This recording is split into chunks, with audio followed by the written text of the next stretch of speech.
Olá, tudo bem? Esse é a leitura do livro Parceiros de Oração, capítulo 4, Como Eliminar os Inimigos da Oração. Se você não viu os outros capítulos, tem aí no nosso canal, pode assisti-los, tá bom? Curta, compartilhe, aproveite e se inscreva no canal e divulgue para outras pessoas. Esse livro é maravilhoso, tá? Esse é o 4º capítulo, Como Eliminar os Inimigos da Oração. Muito pode, por sua eficácia, a súplica do justo. Tiago 5, versículo 16. O primeiro carro que eu e minha esposa tivemos foi um Fusca. Certo dia, pouco tempo depois de havermos comprado, entrei no carro, tentei dar partida, mas o motor não funcionou. Eu virava a chave repetidamente, mas nada acontecia. Só se ouvia um barulho, clique, clique, clique. Devo esclarecer que, naquela época, eu não entendia absolutamente nada de carros. E meu conhecimento continuou o mesmo, na estaca zero. Felizmente, eu tinha um amigo que entendia do assunto. Ele tentou dar a partida, como eu havia feito. Ouviu o mesmo barulho e a seguir passou para o banco traseiro. O que está fazendo? Perguntei espantado. O motor fica na parte da frente do carro. Até eu sei disso. Quero checar a bateria, respondeu tentando erguer o banco. No Fusca, a bateria fica debaixo do banco traseiro. Assim que ergueu o assento do banco, vi a bateria. Descobri o problema. Continuou ele. Está vendo esses cabos? Eles conectam a bateria ao motor e à ignição. Mas a parte do cabo que se conecta à bateria está desgastada. Percebi uma camada fina e branca na parte do cabo para a qual ele apontava. Essa corrosão está bloqueando a eletricidade. Enquanto isso estiver interrompendo a transmissão de energia, o motor não funcionará.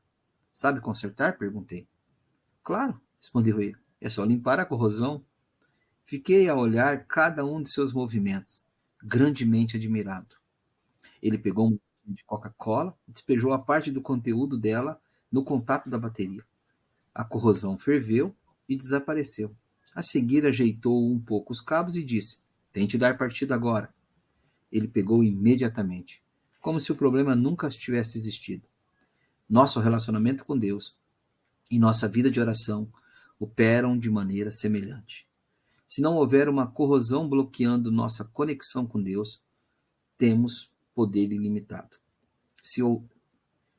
Mas se permitirmos que se acumule sujeira nos cabos, nada funcionará. Nada funcionará. Por maior que seja nossa tenacidade e frequência em oração, o poder da bateria não chegará até nós. 10 inimigos da oração. A melhor maneira de evitar que a corrosão espiritual prejudique nossa vida de oração é mantê-la afastada. Entretanto, caso já exista alguma em nós, temos que limpá-lo quanto antes. Existem aproximadamente 10 inimigos da oração eficaz. Eu os chamo de inimigos porque eles destroem nossas orações e prejudicam o nosso relacionamento com Deus. Por isso, sempre que percebemos um ou mais desses obstáculos em nossa vida, temos de confessá-los a Deus, pedir perdão e restabelecer nossa conexão com Ele. Inimigo número 1, pecados que ainda não confessamos. O pecado não confessado é provavelmente o maior inimigo da oração. No Salmo 66, verso 18, temos o seguinte: Se eu no coração contemplar a vaidade, o Senhor não me teria ouvido. Quando as Escrituras falam de vaidade, estão se referindo a um pecado não confessado. Deus é perfeito e não aceita pecado em nós. Se deliberadamente toleramos um pecado em nossa vida, estaremos afastando Deus de nós. E, como consequência, nossas orações serão ineficazes. Entretanto, se confessarmos os nossos pecados, Deus nos perdoará e ficaremos mais uma vez limpos, livres de culpa e sem mácula. Jeremias 31, versículo 34 diz: Perdoarei as suas iniquidades e dos seus pecados jamais me lembrarei. Deus não somente nos perdoa, mas ainda se esquece completamente de nossos pecados do passado. Uma vez confessado, nosso relacionamento com Ele é restaurado e nossas orações voltam a ter poder. Nossas ações do passado poderão ter consequências, mas o pecado em si está perdoado. Se alguém já confessou e entregou seu pecado a Deus, mas continua se sentindo acusado, saiba que não é a voz de Deus que está ouvindo. É a de Satanás, o acusador, atacando. Lembre-se sempre, o perdão de Deus é completo e permanente. Em João 1, versículo 9, 1 João 1, 9, encontramos o seguinte: se confessarmos nossos pecados, ele é fiel e justo para nos perdoar os pecados e nos purificar de toda injustiça. Se Cristo nos libertou, não permitamos que Satanás nos acuse. O pecado não perdoado tem também outras consequências. Se revertermos o sentido do Salmo 66, 18, teremos: se eu guardar a vaidade em meu coração, não ouvirei a voz de Deus. O pecado nos deixa insensíveis à voz de Deus e nos afasta dele. Lembramos do caso de Adão e Eva. Depois que eles pecaram, perderam o desejo de encontrar-se com Deus. Aliás, esconderam-se dele. Além do pecado afastar-nos de Deus, faz-nos desejar distância de outros crentes. Em seu livro, Life Together, A Vida em União, Dietrich Bonhoeffer escreve: o pecado leva o homem a ficar sozinho, isola-o de sua comunidade. E quanto mais isolado o indivíduo, mais destrutivo será o poder do pecado sobre ele e mais desastroso o seu isolamento. O pecado prefere permanecer oculto, bloqueia a luz e a sua escuridão envenena o indivíduo por completo. O pecado afasta o crente do círculo de irmãos e quando nos isolamos, perdemos a bênção da comunhão. Desse modo, torna-se mais difícil manter um comportamento alinhado com a vontade de Deus. É um círculo vicioso. É como dizem, a oração nos ajuda a evitar o pecado, e o pecado nos faz evitar a oração. Se você, meu irmão, tem consciência de algum pecado em sua vida, confesse-o agora e receba o perdão de Deus. Lance fora o que está impedindo sua comunicação com o Senhor. Inimigo número 2. A falta de fé. A falta de fé tem efeito negativo na vida do crente. Sem fé, a oração fica sem poder. Até Jesus ficou impedido de operar milagres em Nazaré por causa da falta de fé do povo. Marcos 6, de 1 a 6. O irmão de Jesus, Tiago, escreve sobre os efeitos que a falta de fé tem sobre a oração. Tiago 1, versículo 5 a 8, lemos: se, porém, algum de vós necessita de sabedoria, peça a Deus, que a todos dá liberalmente, e nada lhes improperá. E ser-lhe-ás concedido. Peça, porém, com fé, em nada duvidando. Pois o que duvida é semelhante à onda do mar, impelida e agitada pelo vento. Não suponha esse homem que alcançará do Senhor alguma coisa. Homem de ânimo dobre, inconstante em todos os seus caminhos. Que metáfora brilhante! A expressão homem de ânimo dobre indica a condição em que o indivíduo se encontra emocionalmente dividido e incerto, como se tivesse duas almas. Essa condição torna o homem inconstante, incapaz de ouvir a voz de Deus e de receber suas bênçãos. A fé é uma questão de confiança, disse Jesus. E tudo quanto pedires em oração, crendo, recebereis. Mateus 21, versículo 22. Muitas vezes relutamos em depositar nossa integral confiança em Deus. Entretanto, não hesitamos em confiar em algumas pessoas, demonstrando para com elas uma fé que Deus gostaria muito de receber de nós. Reflitamos sobre isso. Às vezes, vamos a um médico de nome complicado. Ele nos passa uma receita que não conseguimos ler.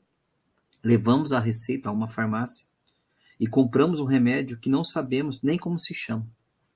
Por fim, tomamos seu conteúdo sem nada questionar. Por que é mais fácil confiar em desconhecidos do que num Deus fiel e amoroso? A resposta a essa pergunta depende de onde depositamos nossa confiança.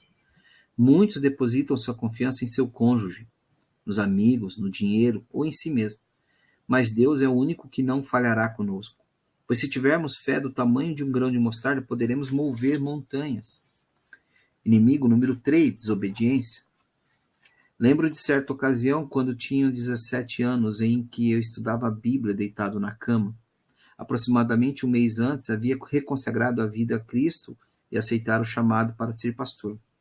Tentava decorar 1 João quando lia a seguinte passagem: amados, se o coração não nos acusar, temos confiança diante de Deus E aquilo que pedimos dele recebemos, porque guardamos os seus mandamentos e fazemos diante dele o que lhe é agradável. Ora, o seu mandamento é este, que creiamos em nome de Jesus, Filho de seu Filho, Jesus Cristo, e nos amemos uns aos outros, segundo o mandamento que nos ordenou. 1 João 3, versículo 21 ao 23. Naquele instante, foi como se Deus abrisse meu entendimento e tudo se encaixasse. Compreendi a mensagem com clareza. Recordo-me vividamente do acontecido, pois ali vivi um daqueles momentos de verdade quando experimentamos mudança em nossa vida. Ao reler o versículo, sublinhei a palavra porquê. Entendi que recebemos de Deus porque lhe obedecemos. Isso é condição essencial para que nos apresentemos diante dele em oração. Se queremos ter um relacionamento mais profundo com Deus e nos tornarmos fortes na oração, precisamos aprender a obedecer. Não basta manter-nos livres do pecado, nem a fé por si só basta. Se dissermos que cremos, mas desobedecermos e desmentirmos nossas palavras pelas nossas ações, estaremos dando prova da fraqueza de convicção. A obediência deve ser uma consequência natural do crescimento de nossa fé em Deus. Aquele que obedece a Deus confia nele, aquele que confia em Deus lhe obedece. Norma Vincent Peale conta uma história de sua infância que exemplifica a maneira como a desobediência prejudica nossas orações. Certa vez, quando ele era menino, encontrou um charuto enorme. Escondeu debaixo da camisa, foi para o fundo do quintal, atrás de uma árvore, onde achava que ninguém o veria. E em seguida acendeu. Ao dar a primeira tragada, achou o gosto horrível. Contudo, fumar fazia sentir adulto. Ainda fumando, percebeu que alguém caminhava em sua direção. Quando o homem se aproximou, Norman percebeu aterrorizado que era seu pai. Era tarde demais para tentar jogar o charuto fora. Por isso escondeu-o nas costas e fingiu que nada acontecia. O pai cumprimentou e, infelizmente para Norman, resolveu parar para conversar. Numa tentativa desesperada de distraí-lo, Norman apontou para uma placa anunciando a chegada de um circo na cidade. Você me leva no circo, papai? Pediu insistentemente. Posso ir assistir ao espetáculo quando o circo chegar à cidade? Por favor, meu filho, respondeu o pai mansamente, mas com firmeza. Nunca peça nada se estiver ocultando uma desobediência fumegante às costas. Norma nunca se esqueceu da resposta do pai, e aprendeu também uma lição valiosa sobre Deus. O Senhor não deixa de notar nossa desobediência, mesmo quando tentamos distraí-lo. Somente a obediência restaura nossa comunhão com Deus e confere poder às nossas orações. Inimigo número 4. Falta de transparência para com Deus e para com os outros. Em 4 de junho de 1994, tive o privilégio de falar a 65 mil homens na conferência do grupo Cumpridores de Promessa, em Indianápolis, Indiana. Falei sobre o valor da integridade moral, sobre a importância de valorizarmos nossa esposa e de nos mantermos sexualmente puros. Nas semanas que antecederam a conferência, sofri uma forte pressão e as maiores tentações sexuais de toda a minha vida. Foi com sinceridade que disse à minha esposa: não me perca de vista por um segundo sequer nas próximas semanas. Percebi que estava sendo atacado impiedosamente. Tomei também a decisão de falar dessa luta com meus parceiros de oração. Não foi fácil, mas cheguei à conclusão de que, se me abrisse, eles poderiam orar mais especificamente por mim. Minha transparência tornou isso possível, e com a ajuda deles e do Espírito consegui superar cada uma das tentações. Sei que foram as orações que me ajudaram a vencer aquele período difícil e permanecer fiel a Deus. Tiago 5, versículo 16 diz: confessai, pois, os vossos pecados uns aos outros e orai uns pelos outros para serdes curados. Tiago está revelando um fato a respeito de Deus. Quando confessamos nossos pecados uns aos outros e somos transparentes, Deus nos purifica e restaura. Experimentamos uma renovação espiritual, física e emocional. Além disso, nossa transparência ajuda a outros, porque ele mostra que não são os únicos a enfrentar dificuldades. Dietrich Bonhoeffer escreveu sobre a importância de nos abrirmos com os outros crentes. Em seu livro Life Together, A Vida em União, ele escreve: ao Ao confessarmos a luz do Evangelho, penetra na escuridão e no isolamento do coração. O pecado vem à luz. Identificamos os sentimentos mais íntimos e tomamos as atitudes necessárias. Revelamos todos os segredos, enfrentamos uma batalha árdua para confessar o pecado abertamente. Mas Deus quebra as cadeias de bronze e as barras de ferro. Nossos irmãos quebram o ciclo do auto-engano. O homem que confessa seu pecado na presença do outro sabe que não está mais sozinho. Ele experimenta a presença de Deus através do apoio de outra pessoa. A parte mais difícil da sinceridade é a confissão. Nosso ego resiste e nossa tendência de desejar manter intacta a nossa imagem. A confissão é muito difícil para a nossa sociedade em geral. Todos procuram culpar outrem por seus problemas e falhas. Tenho conversado muito com meu filho, Joey Porter, a este respeito. Ele reluta em confessar-nos quando faz algo errado. Quando era pequeno e fazia alguma coisa errada, dizia simplesmente desculpa. Mas eu e Margaret insistimos, Joel, quando você fizer alguma coisa errada, queremos que diga desculpe-me. Ele tinha a tendência de excluir-se do pedido do perdão. E nós, como pais, queríamos salientar que o mais importante era que ele sentisse arrependimento pelo que havia feito. Muitos têm dificuldade de ser transparente. Vários pastores que conheço acham a transparência algo dificílimo de colocar em prática. Mas essa abertura de uns para com os outros tem um efeito profundo em nossa vida.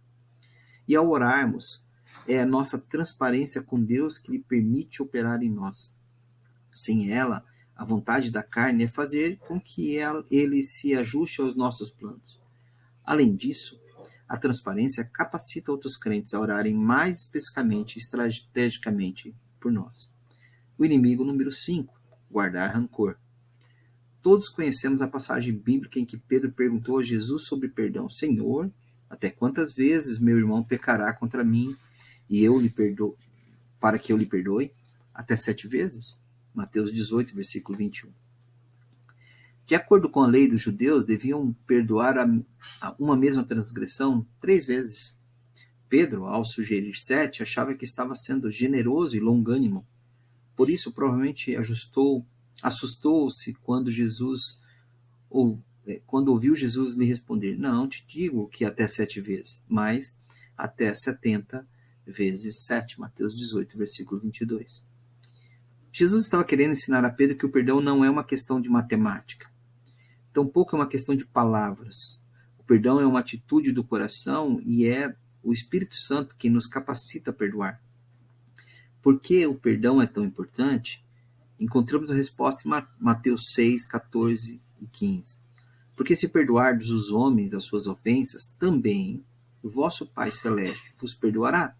Se, porém, não perdoardes aos homens as suas ofensas, tampouco o vosso Pai vos perdoará as vossas ofensas.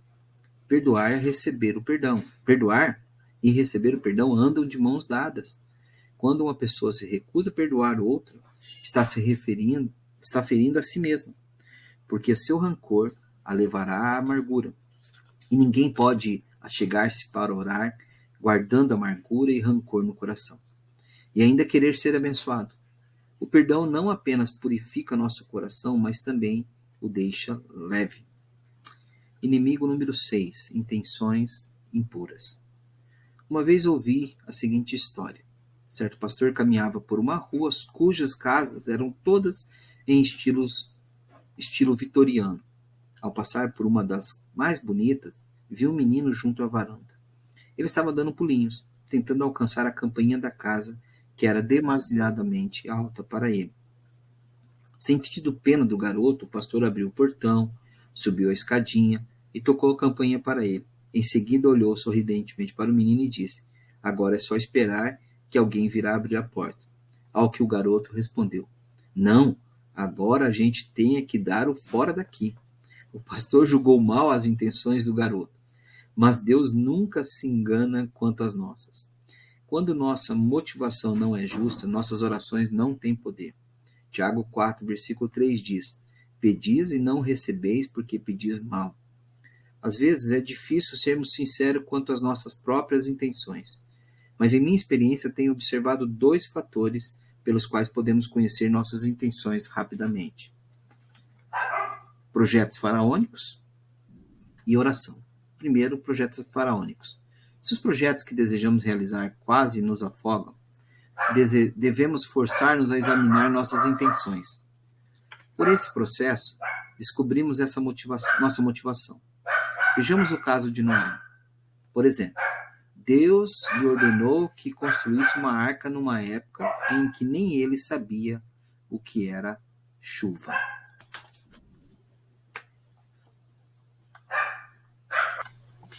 Sem dúvida, construir uma arca estava além da sua capacidade. Seus vizinhos vieram zombar dele e ridicularizá-lo. Aí Noé provavelmente examinou-se e questionou o porquê do projeto. Ao fazê-lo, lembrou de que a obra não era dele, mas do Senhor, e que seu papel era obedecer-lhe. Oração. Quando oramos, Deus nos fala e nos mostra nosso coração. Se tivermos seguido nosso orgulho, medo, amor próprio, conveniência e controle, Deus nos revelará o erro. E se permitirmos, Ele mudará nossa motivação. Como desejo sempre uma motivação pura, pedi a Bill Klassen, meu parceiro de oração, que me ajudasse a manter-me na linha. Quando ainda pastor da igreja Skyline, uma das perguntas que ele me fazia com frequência era: algumas vezes abusou do poder que a igreja lhe outorgou? Sabia que precisava responder honesta e sinceramente. E o fato de que eu tinha de encarar o Bill e responder aquela pergunta todo mês ajudava a me examinar minhas motivações e mantê-las justas de acordo com os desejos de Deus para mim. Inimigo número 7, idolatria. Quando falamos de ídolos, a maioria das pessoas pensam nas imagens e esculturas usadas para a adoração de Deus. Mas ídolo é tudo aquilo que se coloca entre nós e Deus. O dinheiro, a carreira profissional, os filhos, a diversão podem ser ídolos. Não é uma questão de um objeto, mas da posição que essas coisas ocupam em nosso coração. O texto de Ezequiel 14, verso 3, mostra o efeito negativo de permitir-se que algo se coloque entre nós e Deus. Nessa passagem, lemos: Filho do homem, estes homens levantaram os seus ídolos dentro do seu coração, tropeço para a iniquidade, que sempre tem eles diante de si. Acaso permitirei que eles me interroguem? Percebemos claramente aí o desgosto de Deus. Ele não deseja que um adorador de ídolos lhe dirija a palavra. Por outro lado, quando removemos os ídolos de nossa vida, tornamo-nos candidatos ideais para um avivamento pessoal. Meu irmão, examine-se bem. Há ídolos tomando o lugar de Deus em seu coração? Às vezes é difícil de identificá-los. Quem deseja descobrir se há ídolos em sua vida, responda a seguinte pergunta: se Deus me pedisse que abrisse mão de, complete com suas próprias palavras, estaria disposto a fazê-lo? Verifique sua atitude com relação à sua carreira profissional, seus bens e sua família. Há neles algo que não entregaria completamente a Deus de bom grado? Se há, esse é o fator que está bloqueando o seu acesso ao Senhor. Inimigo número 8, desconsideração para com os outros. No Salmo 33, verso 13, lemos o seguinte: O Senhor olha dos céus, vê todos os filhos dos homens. A visão de Deus abrange o mundo inteiro. Ele nos ama a todos e deseja que demonstremos o mesmo amor uns para com os outros. Quando desconsideramos nosso próximo, desagradamos a Deus.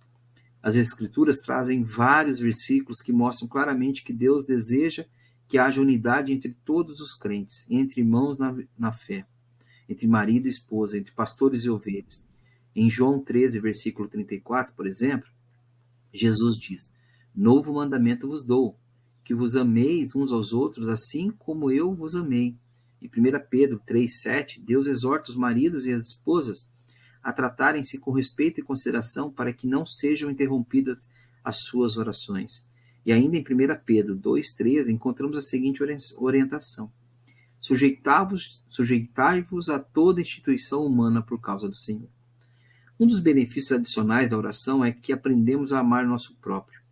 É impossível, nosso próximo, é impossível que alguém odiar ou criticar aquele por quem está orando. A oração gera compaixão, não competição. Bill Klassen conta, por exemplo, como era a atitude quando jovem. Todo domingo, depois do culto, ele almoçava pastor no espeto. Ou seja, ele criticava o pastor sem misericórdia. Mas à medida que amadurecia espiritualmente, Deus colocou em seu coração um grande amor pelos pastores. Seu espírito de crítica foi sendo substituído por um de compaixão.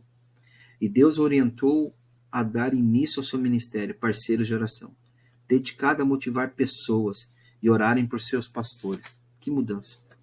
Inimigo número 9. Desconsideração pela soberania de Deus. Creio firmemente na soberania de Deus. Essa certeza manteve-me em paz mesmo durante os momentos mais difíceis de minha vida. Sei que Deus me conhece e sabe o que é melhor para mim. Jeremias 1,5 lemos: Antes que eu te formasse no ventre materno eu te conheci, e antes que saísse da madre te consagrei. Quando Jesus ensinou seus discípulos a orar, a primeira coisa que fez foi ensiná-los a honrar a Deus por quem Ele é. Pai nosso que estás no céu, santificado seja o teu nome, venha o teu reino, faça a tua vontade, assim como na terra, como no céu. Assim na terra como no céu. Mateus 6, 9 ao 10. Aí está claro o reconhecimento do poder de Deus, de sua soberania. E ainda está clara a estrutura do nosso relacionamento com Ele.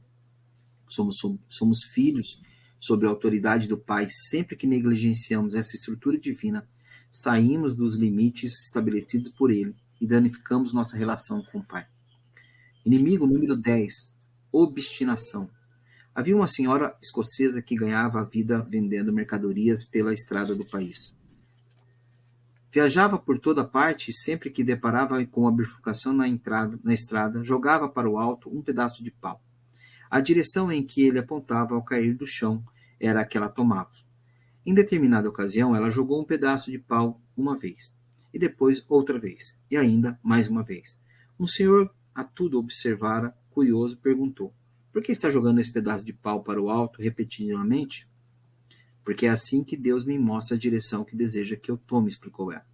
Então por que atirou no ar 3 vezes? Perguntou ele confuso. Porque das 2 primeiras vezes ele me apontou para a direção errada. Foi uma resposta. O propósito da oração não é obtermos aquilo que desejamos, mas aprender a desejar aquilo que Deus tem para nós. Contudo, não lhe rendemos nossa vontade e não nos colocamos no centro da vontade de Deus. Não aprenderemos. Contudo, se não lhe rendermos nossa vontade e não nos colocarmos no centro da vontade de Deus, não aprenderemos. A pessoa cuja vontade é submissa ao Senhor tem com ele um relacionamento semelhante ao descrito na parábola da videira e seus ramos. Se permanecerdes em mim e as minhas palavras permanecerem em vós, pedireis o que quiseres, e vos será feito. João 15, versículo 7. O ramo depende da videira e vive nessa dependência. Em troca, a videira supre-o de tudo aquilo que ele precisa, e o resultado desse relacionamento é a abundância de frutos. A submissão traz muitos benefícios. Um deles é a promessa de que ele atenderá a nossas orações, ouvirá nossos pedidos. Outro benefício é que recebemos o poder de Cristo através do Espírito Santo. Assim como sucede a videira e seus ramos, ele flui através de nós, dá-nos poder e produz frutos. Para cultivarmos uma vida de oração dinâmica, precisamos manter fortalecido nosso relacionamento com Deus, livre de pecado e de desobediência. Em 1 Pedro 3,12 lemos: porque os olhos do Senhor repousam sobre os justos, e os ouvidos estão abertos às suas súplicas. Mas o rosto do Senhor está contra aquele que pratica o males. Se nos esforçamos para fazer o que é justo e confessamos nossos erros, permanecemos próximos de Deus. Mas a manutenção de nossa relação com Ele é um processo contínuo. O crente não pode simplesmente orar sobre cada um desses 10 inimigos da oração uma única vez e esperar que o problema seja terminantemente solucionado. Precisamos nos colocar diante de Deus diariamente, pedindo que nos revele tudo aquilo que esteja prejudicando nossa comunhão com Ele e nosso crescimento espiritual. Vejamos Salmo 139, versículo 23 e 24. Essa passagem contém as palavras de Davi, um homem segundo o coração de Deus, que teve um dos melhores relacionamentos com o Pai descritos na Bíblia. Sonda-me, ó Deus, conhece o meu coração, prova-me e conhece os meus pensamentos. Vê se há em mim algum caminho mau e guia-me pelo caminho eterno. Davi superou pecados terríveis em sua vida para ter comunhão com Deus. Cometeu assassinato e adultério. Entretanto, humilhou-se perante Deus e confessou seus pecados. E foi isso que o capacitou a retornar à presença de Deus e crescer espiritualmente em seu relacionamento com Ele.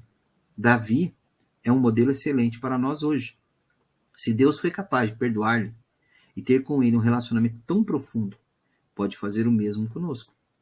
Se formos fiel, Deus nos trará para junto de si e atenderá às nossas orações. Questões para discussão. Primeiro, já lhe aconteceu de estar numa conversa telefônica e a outra pessoa desligar sem se despedir? Como se sentiu?